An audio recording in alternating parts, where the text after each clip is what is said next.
I was sitting in my home office on a Tuesday morning, sipping coffee and reviewing design mock-ups for a client's website, when I heard the sharp rap of knuckles against my front door.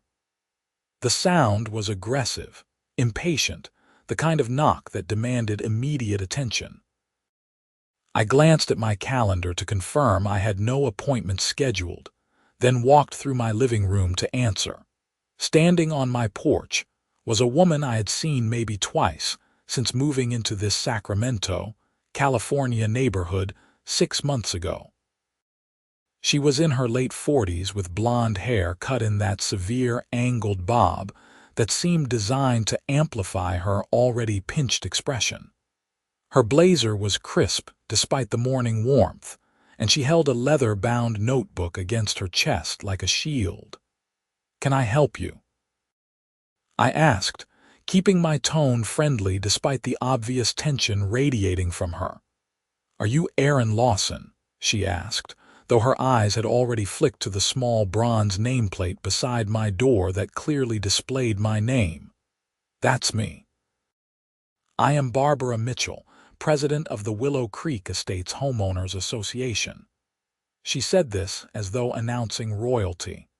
"I need to speak with you about a very serious violation occurring on this property."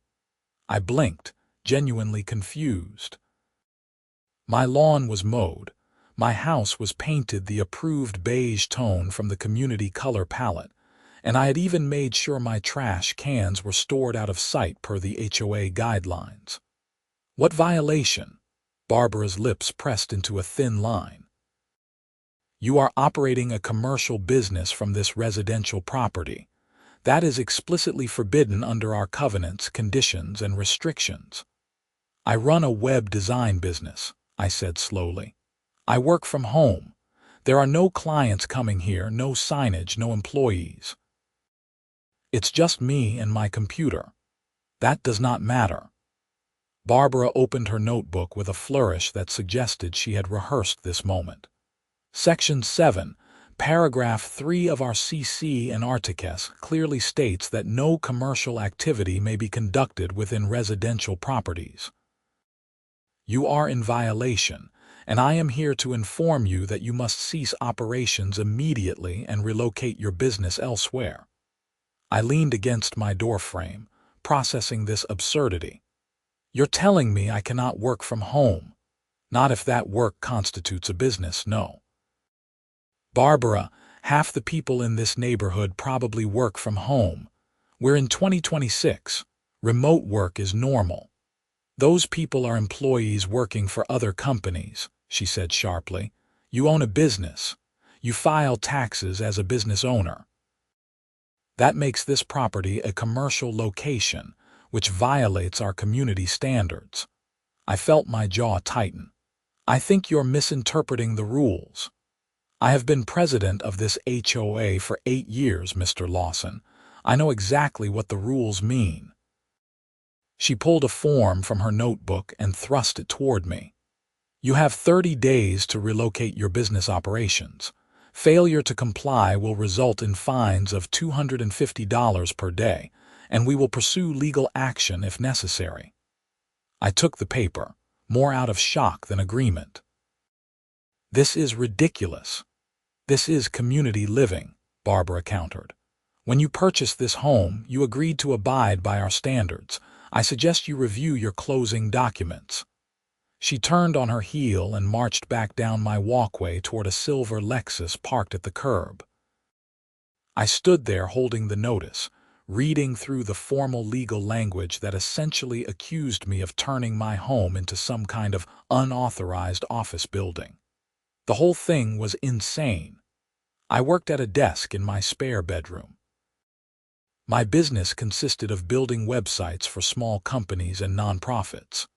No inventory, no foot traffic, nothing that would impact my neighbors in any way. After closing the door, I went straight to my filing cabinet and pulled out the thick folder from my home purchase.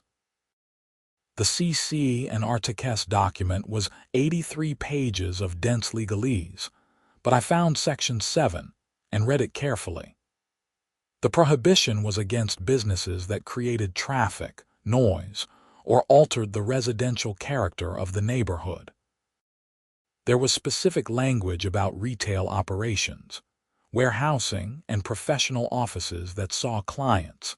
Nothing in the text suggested that simply owning a business while living in your home was prohibited. I grabbed my phone and called my real estate agent, Marcus, who had helped me buy the house. "Aaron, hey," Marcus answered cheerfully. "How's the new place treating you?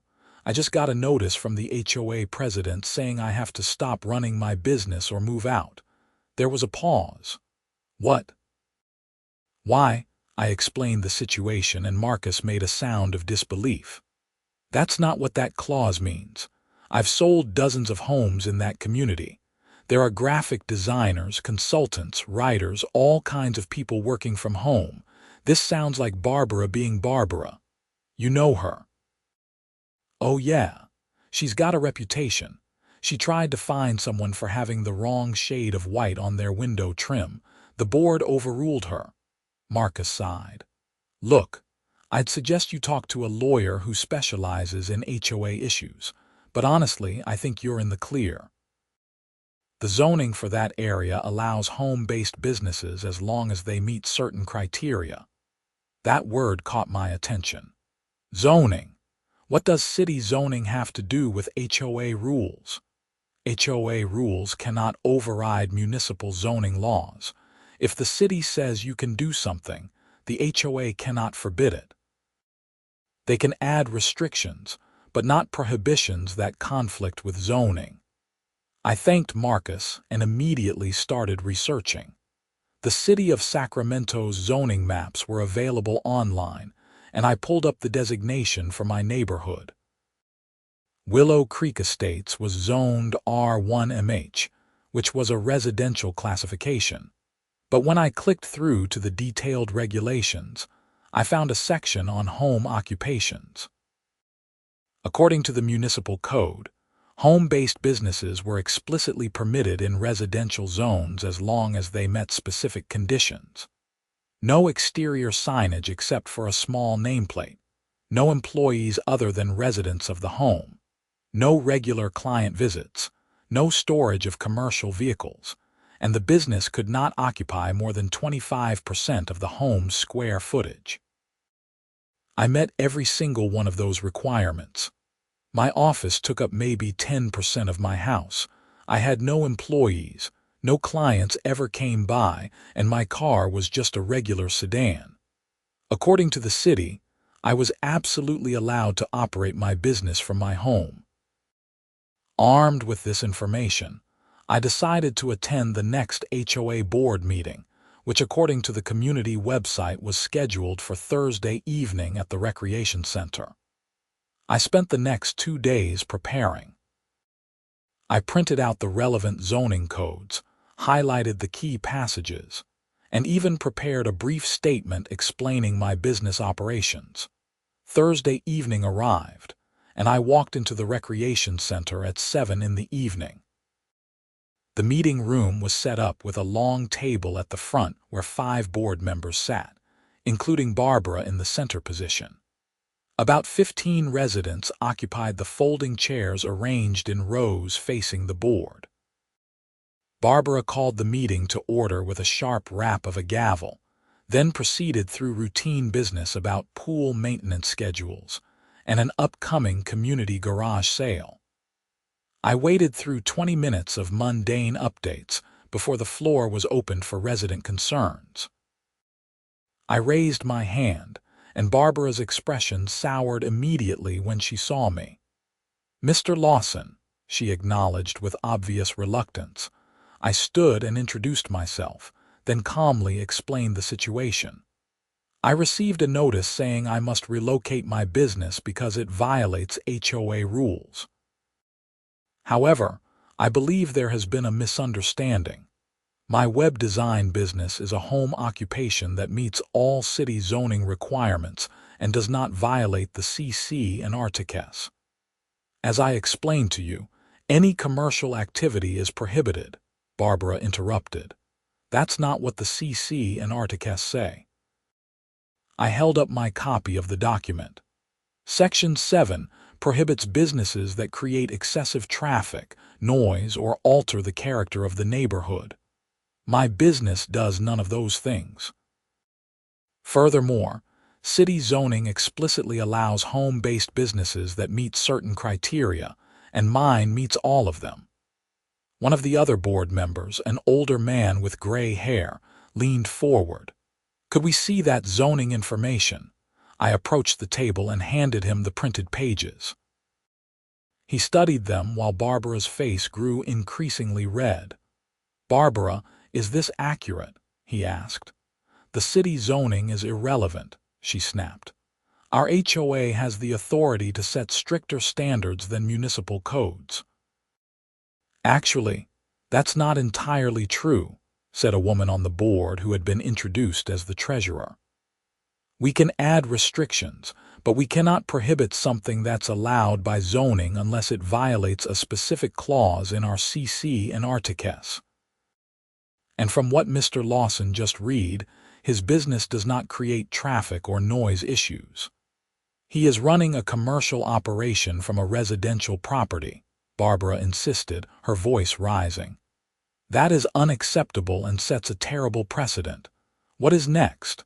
Someone opening a daycare, a law office, a veterinary clinic. Those would be different situations with different impacts," the gray-haired man said. He looked at me. "Mr. Lawson, do you have any employees? Any clients visiting?" "No employees and no client visits. Everything is done remotely via computer and phone." Another board member, a younger Asian woman, spoke up. "This does not seem like a violation to me. Half of us probably do some kind of work from home. My husband is a software developer who works remotely. Is that a violation too?" "That is different," Barbara said sharply. "He is an employee, not a business owner." "What's the material difference if neither creates any impact on the neighborhood?" the treasurer asked. Barbara stood abruptly. "The difference is that we have standards to maintain. If we allow this, we are opening the door to all manner of commercial activity. Property values will suffer. The residential character of our community will be destroyed." "That's a slippery slope argument," the gray-haired man said. "We need to evaluate each situation individually based on actual impact, not hypothetical fears." The debate continued for another 10 minutes, with Barbara becoming increasingly agitated while the other board members asked reasonable questions about my business operations. Finally, the gray-haired man, who I learned was named Donald and served as vice president, called for a motion. "I move that we table the violation notice against Mr. Lawson pending a full legal review of our CC and Articles in relation to city zoning codes," he said. "Second," the treasurer said immediately. Barbara looked like she wanted to explode. "This is outrageous. I am the president of this board and I am telling you this is a violation. And as board members, we have a responsibility to ensure our decisions are legally sound," Donald said calmly. "All in favor of tabling the violation?" 4 hands went up. Only Barbara's remained down. "Motion passes," Donald announced. "Mr. Lawson, we apologize for the confusion. Please continue your business operations as normal while we review this matter properly." I thanked the board and returned to my seat, feeling a mixture of relief and lingering anxiety. Barbara had not even looked at me as she furiously wrote something in her notebook. The meeting adjourned shortly after, and as residents filed out, several people approached me. A woman in her 30s with curly red hair introduced herself as Jennifer. "Good for you for standing up to her," Jennifer said. "Barbara has been on a power trip for years. Last year, she tried to fine my neighbor because his mailbox was 4 inches too far from the curb. 4 inches. An older man named Robert joined the conversation. "She fined me $300 because my lawn was half an inch too tall. I had it measured professionally to fight it. She backed down, but only after I threatened to sue. These stories painted a picture of someone who wielded HOA authority like a weapon, looking for violations rather than fostering community. I thanked them for their support and headed home, hoping the board's decision would end the matter. I should have known better. 3 days later, I received a certified letter from a law firm in downtown Sacramento. Barbara had hired an attorney to pursue the matter independently, and the letter demanded I cease business operations within 15 days or face a lawsuit for injunctive relief and monetary damages. I sat at my kitchen table, reading the threatening legal language, and felt my anger building. This was harassment, pure and simple. Barbara had been overruled by her own board, but rather than accept that decision, she was escalating with personal legal action. I needed a lawyer. I called 3 HOA attorneys that afternoon, and the third one, a sharp woman named Patricia Gomez, agreed to see me the next morning. Patricia's office was in a modern building near the Capitol. She was in her 40s with dark hair pulled back in a professional ponytail and an air of competent directness that immediately put me at ease.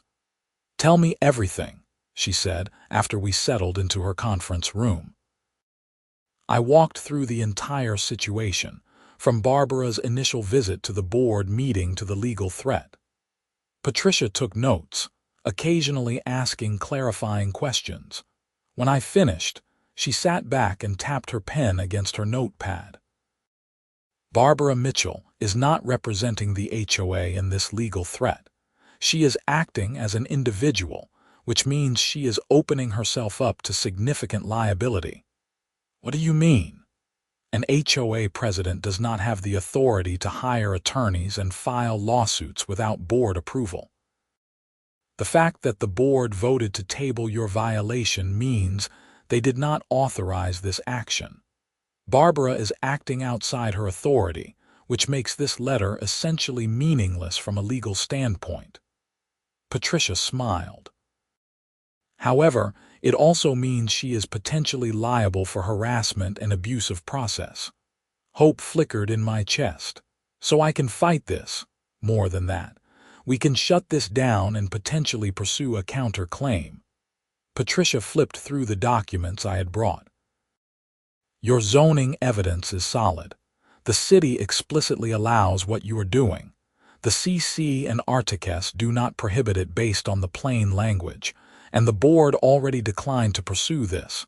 You are in a very strong position. What do we do next? Patricia outlined a strategy.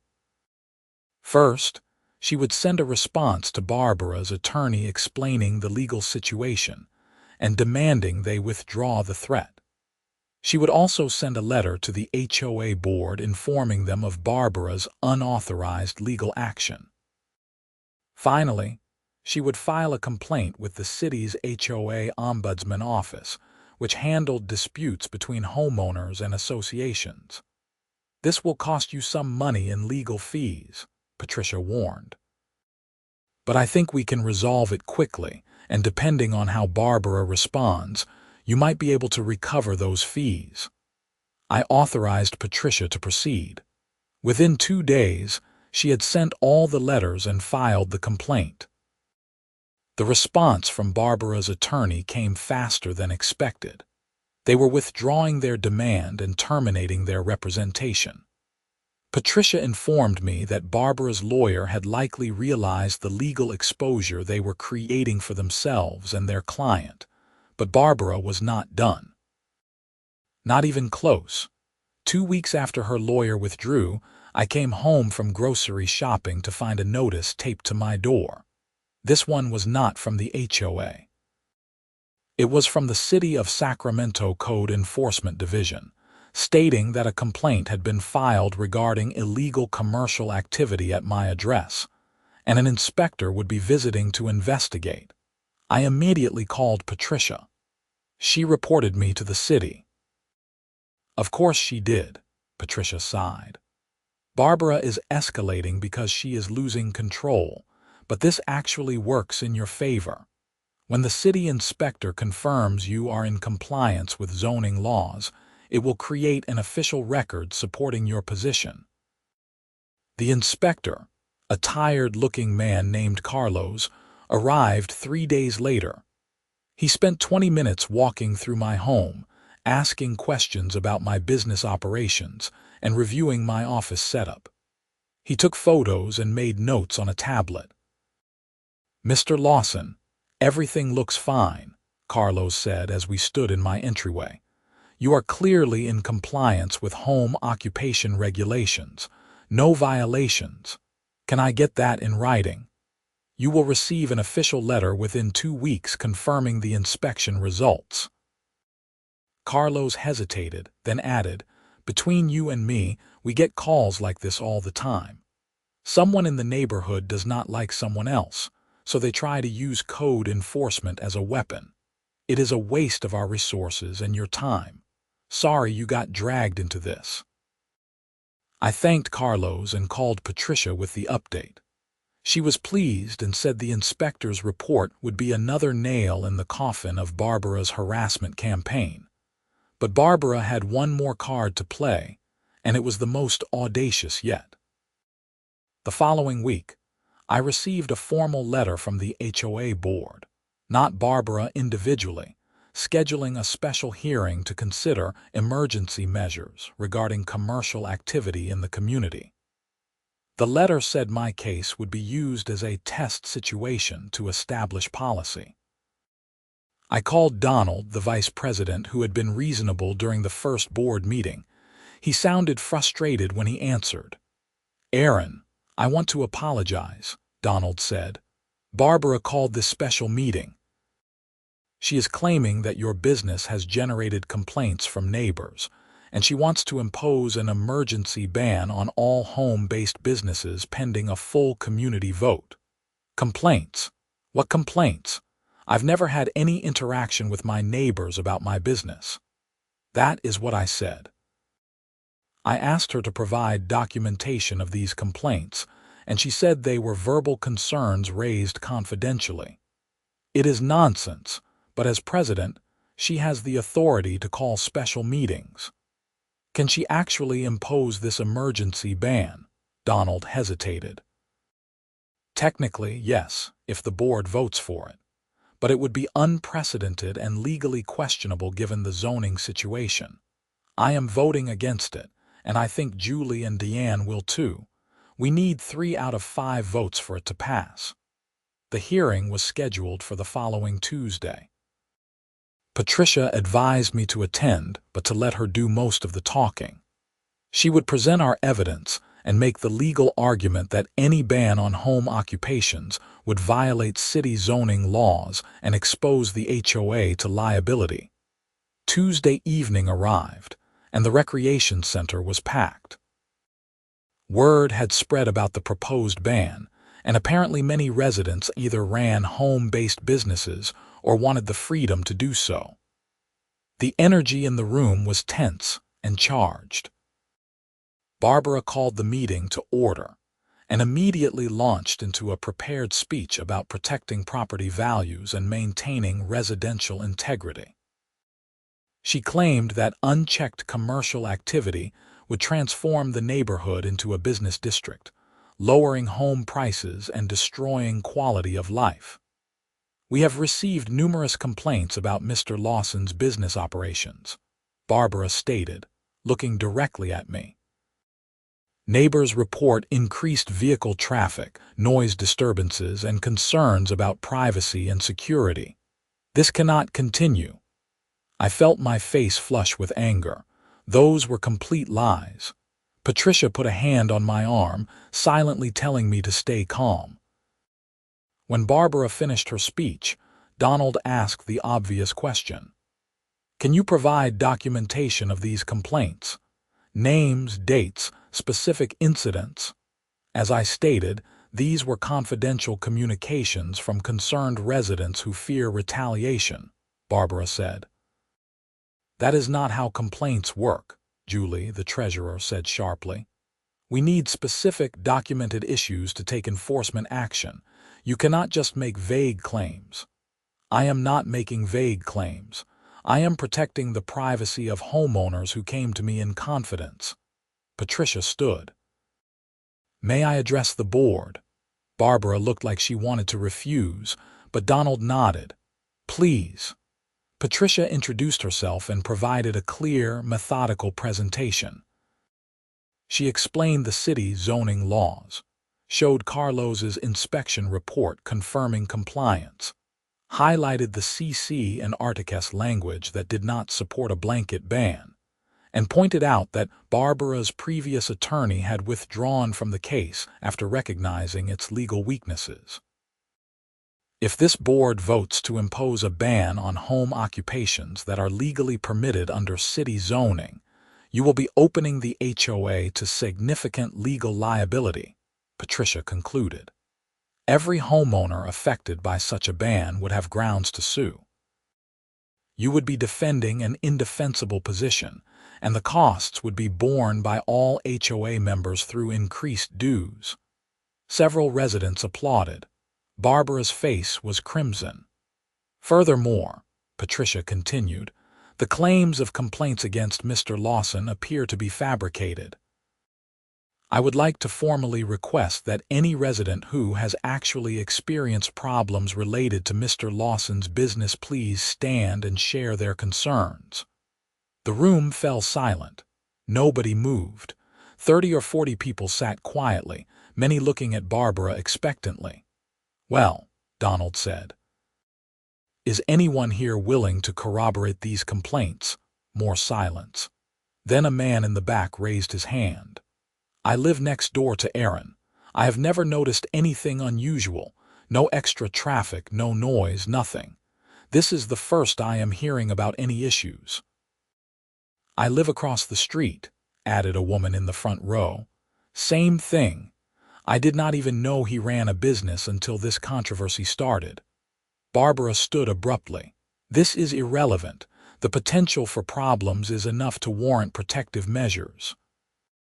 That is not how governance works, Donald said, and I heard steel in his voice now.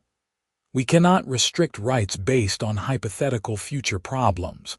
We respond to actual issues with proportional measures. He looked at his fellow board members. I move that we reject the proposed emergency ban and affirm that home-based businesses complying with city zoning regulations are permitted in our community, subject to the restrictions already outlined in our CC and Articus. Second, Julie said immediately. Discussion, Donald asked. Deanne, the younger Asian woman, spoke up. I just want to say that this whole situation has been a tremendous waste of time and resources. We have real issues to address like the pool repairs and the street lighting project.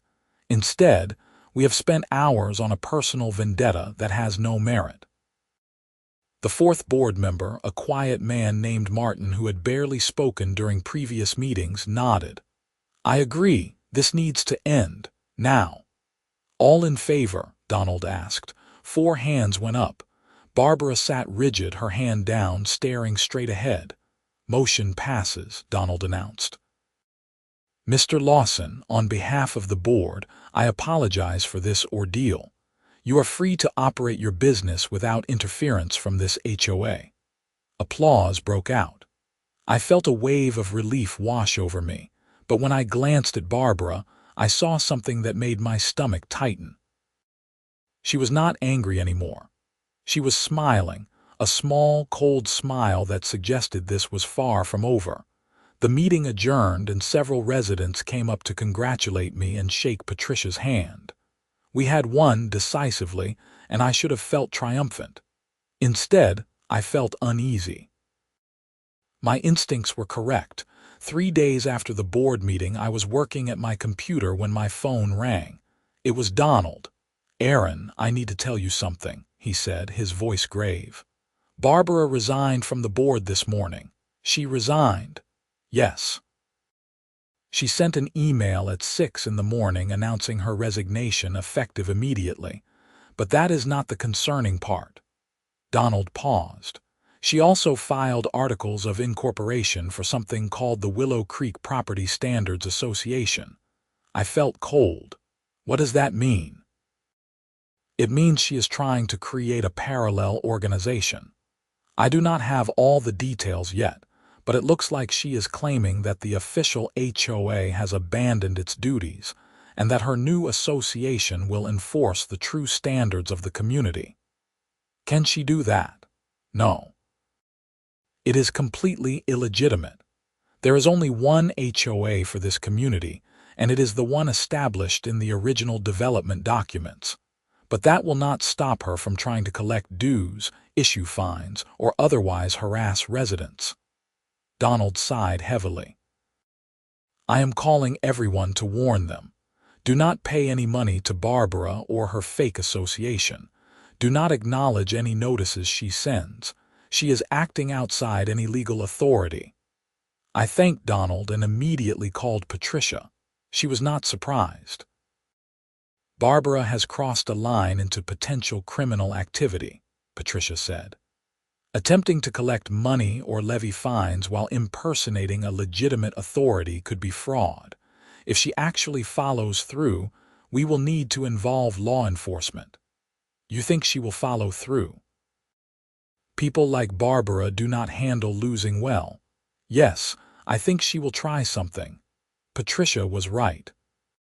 Within a week, several residents received formal-looking letters on letterhead for the Willow Creek Property Standards Association, demanding payment of a special assessment to fund enhanced enforcement measures. The letters threatened fines for non-compliance. One of those residents was Jennifer, the woman with curly red hair who had supported me at the first board meeting. She called me after receiving her letter. This is insane, Jennifer said. She is demanding $500 from every household. That is not going to happen. Have you talked to the real HOA board? Donald is organizing a response. We are all supposed to forward our letters to the HOA attorney so they can take legal action. Over the next few days, it became clear that Barbara had sent letters to at least 30 households, all people who had either attended the special meeting or spoken against her proposals. It was targeted retaliation, and the total amount she was attempting to collect exceeded $15,000. The legitimate HOA board held an emergency meeting and voted unanimously to file a lawsuit against Barbara for fraud, harassment, and misappropriation of HOA authority. They also reported her to the Sacramento District Attorney's Office for potential criminal charges. I thought that would be enough to stop her. I was wrong. 2 weeks after the lawsuit was filed, I came home from a meeting with a client at a coffee shop to find my front door kicked in. The frame was splintered, the door hanging open. My heart racing, I carefully entered my home and found my office completely ransacked.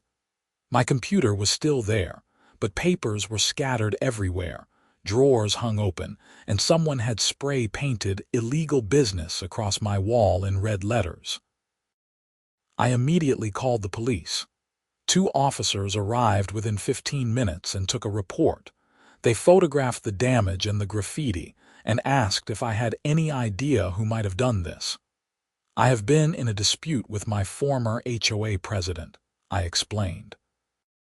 She has been harassing me about my home-based business, even after being told repeatedly by the board and city inspectors that I am in compliance with all laws.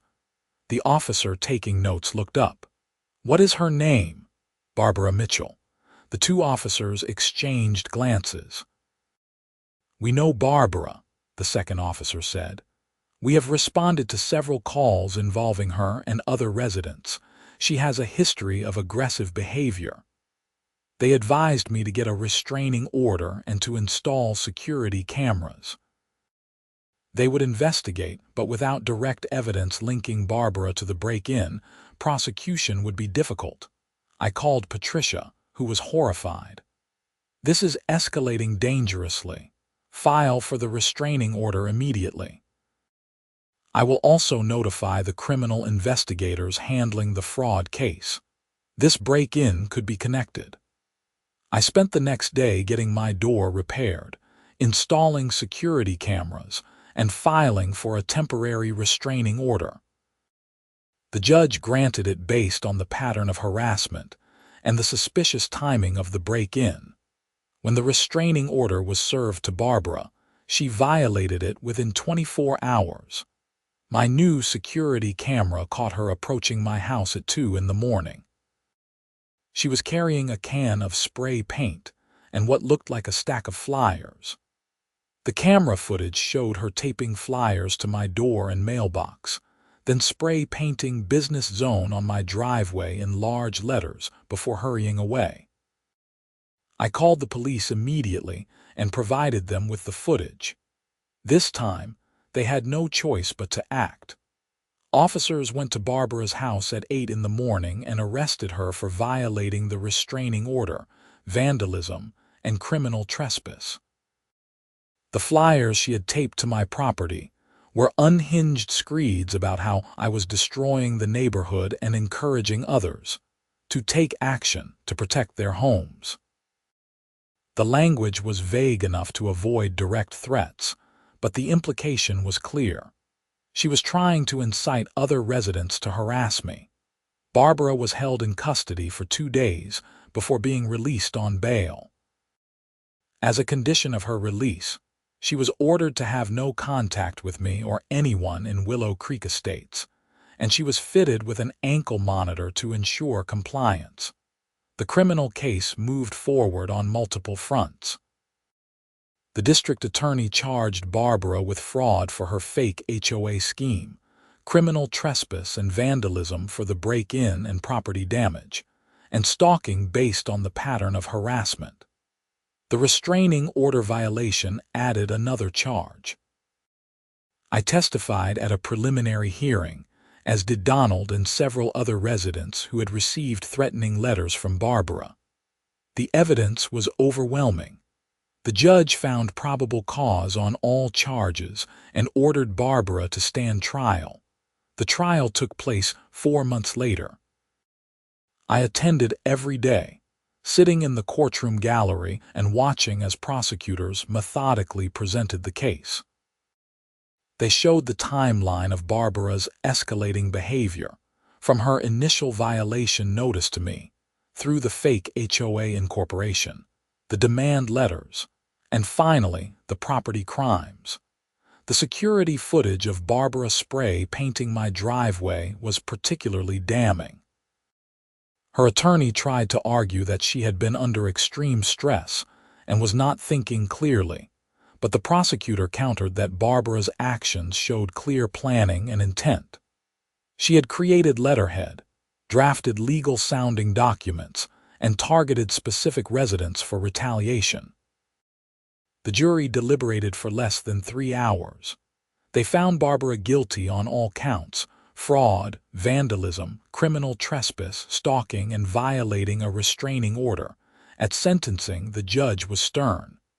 "Miss Mitchell, you held a position of trust in your community, and you abused that trust in the most egregious ways.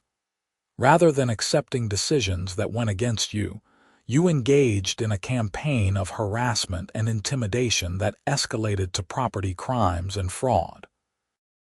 Your actions have caused significant harm to Mr. Lawson and other residents of Willow Creek Estates." Barbara was sentenced to 18 months in county jail, followed by 3 years of probation. She was also ordered to pay full restitution for all damages to my property and legal fees incurred by the HOA in defending against her fake association. The total amount exceeded $40,000. As Barbara was led out of the courtroom in handcuffs, I felt a complex mixture of emotions. Relief, certainly. Vindication. But also sadness that things had gone this far. All of this because she could not accept that a man working quietly at his computer in his spare bedroom was not a threat to anyone. The HOA board issued a formal apology to me, and several other residents who had been targeted by Barbara. They also implemented new policies to prevent any single board member from wielding unchecked authority. Future violation notices would require review by at least 2 board members, and any legal action would need full board approval. Donald was elected as the new HOA president, and under his leadership, the community became much more functional. The focus shifted to actual community improvements rather than nitpicking enforcement. The pool was renovated, new street lighting was installed, and neighborhood events became more frequent and better attended. I continued running my web design business from my home without any further interference. In fact, several residents approached me about building websites for their own businesses, and I gained 3 new clients directly from the community. Jennifer, the woman with curly red hair, became a friend. She ran a graphic design business from her home, and we occasionally collaborated on projects. 6 months after Barbara's sentencing, I received an unexpected letter. It was from Barbara herself, sent from county jail. The handwriting was shaky, and the tone was vastly different from the aggressive certainty she had displayed throughout our conflict. "Mr. Lawson," the letter began, "I am writing to apologize for my actions toward you. I have had a lot of time to reflect on my behavior, and I am ashamed of what I did. My therapist here has helped me understand that I was using the HOA as a way to control things when my personal life felt out of control. I had just gone through a difficult divorce, and I think I was taking out my anger and frustration on others. That does not excuse what I did to you and to the community. You were doing nothing wrong, and I let my need for authority blind me to that fact. I do not expect you to forgive me, but I wanted you to know that I recognize the harm I caused and I am truly sorry." I read the letter twice, sitting at my kitchen table. Patricia had warned me that some defendants write apology letters as a strategy for early parole, but something about this one felt genuine. The vulnerability in the words, the admission of personal struggles, seemed real. I never responded to the letter. I did not owe Barbara forgiveness, and I was not interested in reopening any communication. But I kept the letter in a file, a reminder that even the most unreasonable behavior often stems from pain and fear, rather than pure malice. Life in Willow Creek Estates returned to a peaceful normal. My business continued to grow, and I eventually hired a part-time employee, a recent college graduate named Maya who lived 2 neighborhoods over. We worked well together, and my home office hummed with productive energy. The whole experience taught me valuable lessons about standing up for your rights, documenting everything, and not backing down from bullies, even when they wield official-looking authority. It also taught me about the importance of community, as so many neighbors had supported me throughout the ordeal. A year after Barbara's sentencing, the Willow Creek Estates HOA held its annual community picnic in the neighborhood park. I attended with Maya, who was curious to meet the people I had told her about. The weather was perfect, sunny but not too hot, and families filled the park with laughter and conversation. Donald spotted me and waved me over to the grill where he was flipping burgers. "Aaron, good to see you." "How is business?" "Thriving," I said honestly. "Just landed a contract with a nonprofit downtown, 6-month project." "That is wonderful." Donald handed me a burger on a paper plate. "You know, I think this community is better for what happened. Not that I am glad you went through all that, but it forced us to examine how we operate and make real changes." "I appreciate you saying that, and I appreciate how you handled everything. You could have just gone along with Barbara to avoid conflict." Donald shook his head. "That is how bad leaders get away with abusing power. Someone has to be willing to say no, this is wrong. I just wish I had recognized the warning signs earlier and reined her in before she targeted you. Jennifer joined us, her teenage daughter in tow. Are you talking about the Barbara drama? Ancient history, I said with a smile. Good, because I have been telling everyone about your web design skills and 3 people want to talk to you about projects. Jennifer grinned. Hope you are ready for more work. We spent the rest of the afternoon eating, talking, and enjoying the community that had been through so much turmoil, but had emerged stronger. Children played on the playground equipment. Adults chatted in clusters under shade trees, and the HOA board members mingled freely with residents rather than standing apart in judgment. As the sun began to set and the picnic wound down, I helped clean up trash and fold tables. A woman I did not recognize approached me, looking hesitant. "Are you Aaron Lawson?" she asked. "I am. I am Christine Zimmerman. I just moved in last month." She smiled nervously. "I heard about what happened with the previous HOA president. I run an online tutoring business from home, and I was worried there might be issues. But everyone told me the new board is reasonable and follows actual rules." "That is absolutely true," I assured her. "As long as you are complying with city zoning requirements, which it sounds like you are, you will have no problems. If you want, I can send you the information I compiled about home occupation regulations." Christine looked relieved. "That would be amazing. Thank you." I gave her my email address, and she thanked me again before heading off to introduce herself to other neighbors. It struck me that Barbara's legacy might inadvertently be positive. The community was now much more aware of residents' rights and the proper role of an HOA. People were less likely to accept overreach, and board members were more careful about their authority. As I walked home through the quiet streets of Willow Creek Estates, passing houses lit warmly from within, I reflected on the strange journey that had started with an aggressive knock on my door. I had almost let Barbara intimidate me into abandoning my business or even moving. But standing up for what was right, backed by law and community support, had not only protected my livelihood, but had helped reform an entire neighborhood governance structure. My phone buzzed with an email notification. It was from a potential client, referred by Jennifer, asking about website design services. I smiled and made a mental note to respond first thing in the morning. Life was good. My business was growing. My home was secure, both physically and legally. And I was part of a community that had learned the hard way that rules must serve people, not the other way around. When I reached my house, I paused at the driveway where Barbara had spray-painted her desperate message a year ago. The concrete had been power-washed and resealed, leaving no trace of the red letters.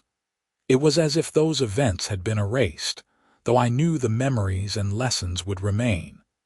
I unlocked my door, grateful for the secure deadbolt and reinforced frame that had been installed after the break-in. The security cameras mounted at my corners blinked their small red lights, recording everything, a silent deterrent to anyone who might think of causing trouble. Inside, my office was organized and professional. The wall that had been spray-painted was now a clean white, decorated with framed certificates and awards from web design competitions. My dual monitors displayed code and design mock-ups for current projects. This space represented not just my livelihood, but my right to work peacefully in my own home without harassment or intimidation. I sat down at my desk and opened my laptop, reviewing the upcoming week's tasks. 3 client meetings, all virtual, 2 project deadlines. A consultation with Meyer about expanding our services. Everything was running smoothly, exactly as it should have been from the beginning. The whole ordeal with Barbara felt distant now, like something that had happened to someone else. but I knew how quickly things could have gone differently. If I had not researched the zoning laws, if I had not found a good attorney, if the HOA board had not been reasonable, I could have lost everything. My business, my home, my peace of mind. That night, I drafted an email to Christine with attachments about home occupation regulations, CC and R interpretations, and contact information for Patricia Gomez in case she ever needed legal advice.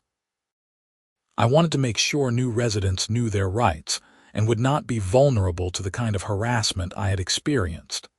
As I hit send, I thought about all the people who probably did not fight back when faced with similar situations.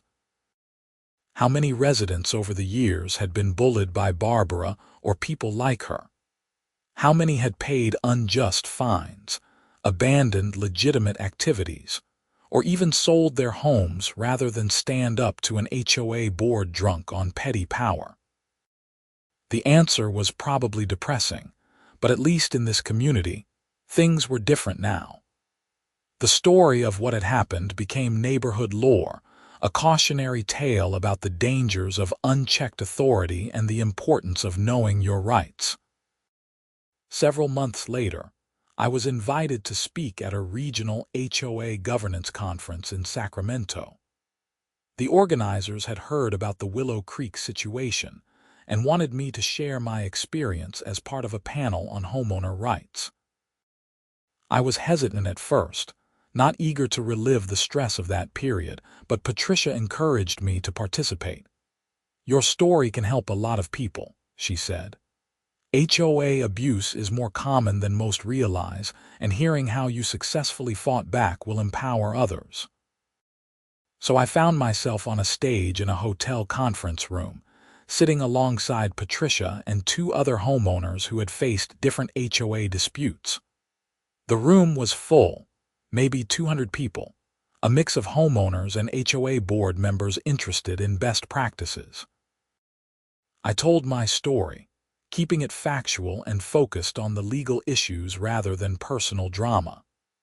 I explained the importance of understanding zoning laws, documenting everything, and not being afraid to challenge improper authority.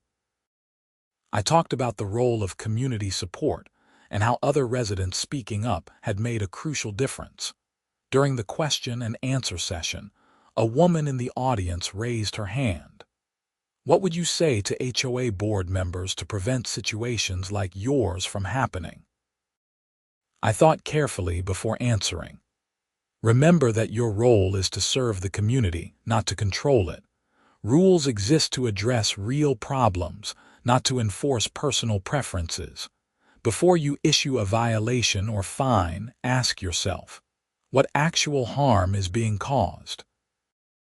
If the answer is none, you probably should not be taking action. And always check whether your rules comply with local laws. HOAs do not exist in a vacuum. You cannot override city zoning or state regulations." The response was thoughtful applause, and several board members came up afterward to thank me for the perspective. One older man, who served as president of his HOA, said my talk had made him reconsider several policies they were planning to implement. "We were going to ban all home businesses," he admitted. "But after hearing you speak, I realized we would be opening ourselves up to lawsuits and creating unnecessary conflict. We need to focus on actual problems, not hypothetical ones." That conversation alone made the whole presentation worthwhile. If even one HOA changed course and avoided putting homeowners through what I had experienced, then sharing my story had value beyond just my own catharsis. Life continued to improve. My business expanded to the point where I needed to make a decision: stay as a home-based operation with just Maya and me, or rent office space and grow larger. After much deliberation, I chose to stay home-based.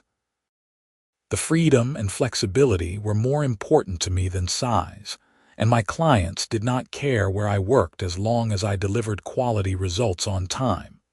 Maya appreciated the decision too.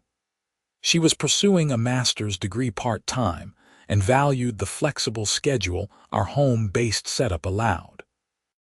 We communicated primarily through video calls and shared documents, and she only came to my house for in-person meetings every couple of weeks.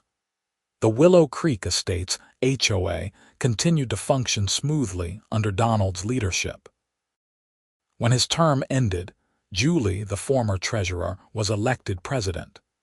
She maintained the same reasonable, service-oriented approach, and the community thrived. Property values actually increased during this period, disproving Barbara's dire warnings about commercial activity destroying the neighborhood. I occasionally wondered what happened to Barbara after she was released from jail. According to public records, she moved out of state after completing her sentence, relocating to Arizona. I hoped she had found some peace and learned from the experience. Despite everything she had put me through, I did not wish her continued suffering. One evening, about 2 years after the whole ordeal had ended, I was working late when I received an unexpected call from Donald. "Aaron, I wanted to let you know something," he said. "The HOA board voted tonight to establish an annual Community Service Award.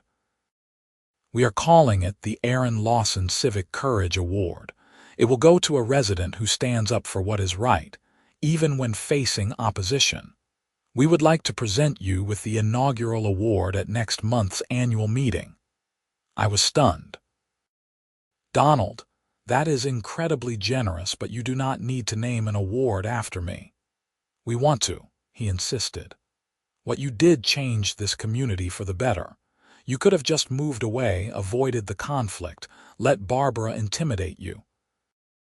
Instead, you stood your ground, followed proper procedures, and ultimately held someone accountable who was abusing power.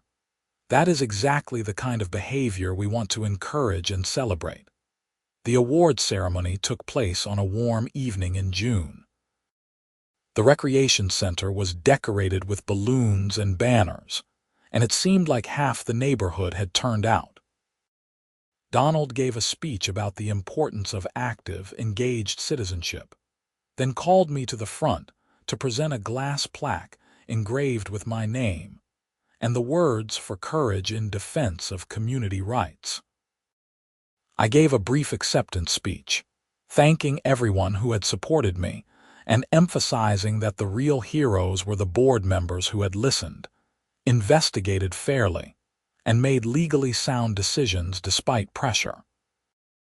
I also thanked Patricia, who was in attendance, for her legal expertise and guidance. As I returned to my seat, holding the plaque, I caught sight of Jennifer wiping away tears.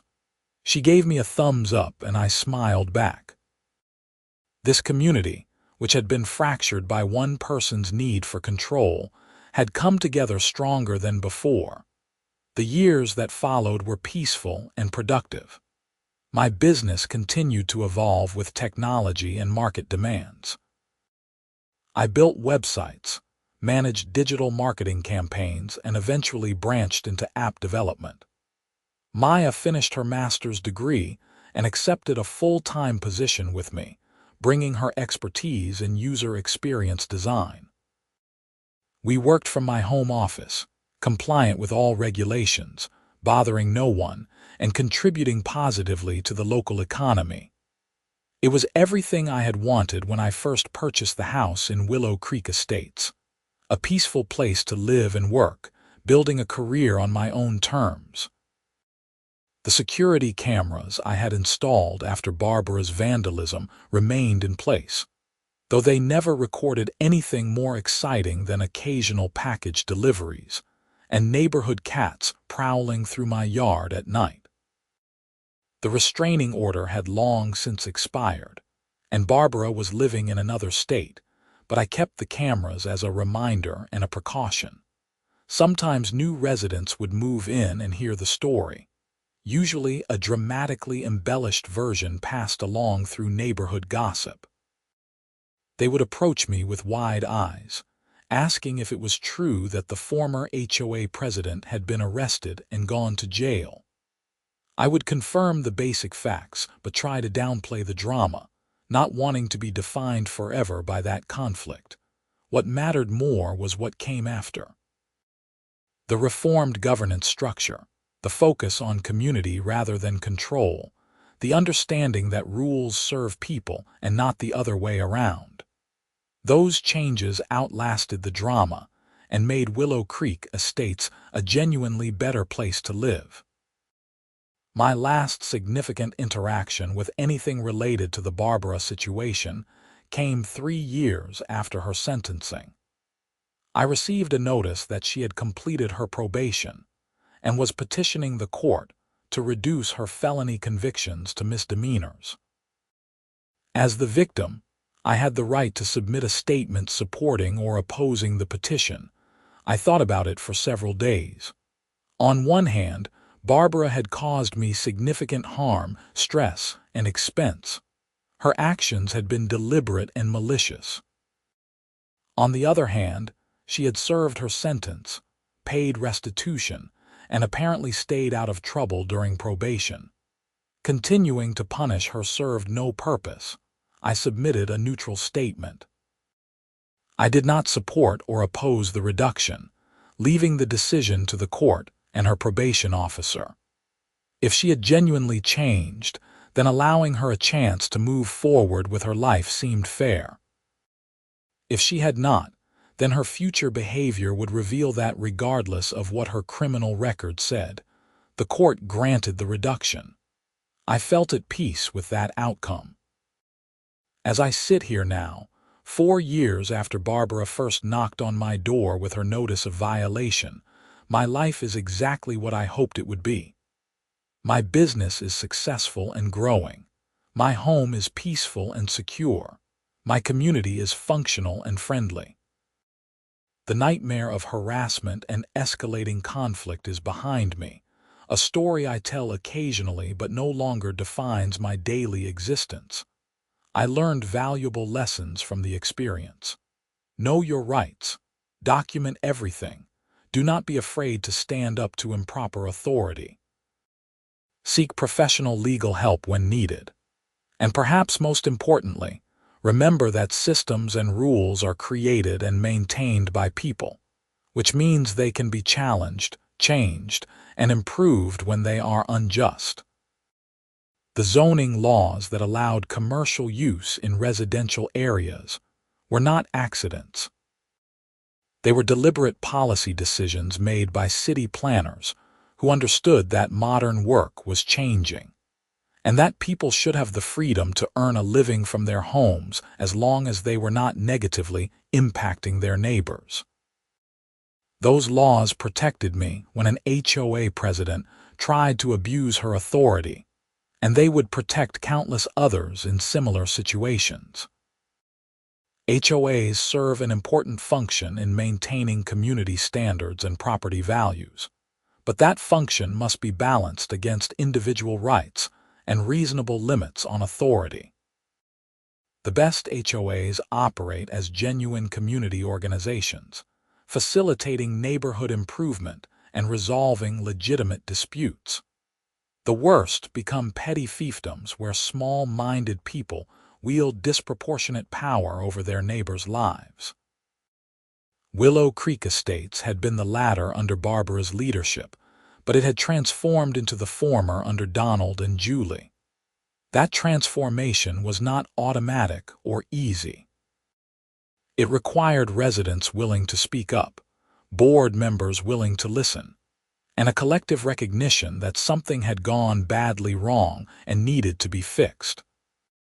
I am proud that I played a role in that transformation, even though I never sought the conflict or wanted to be at the center of community drama.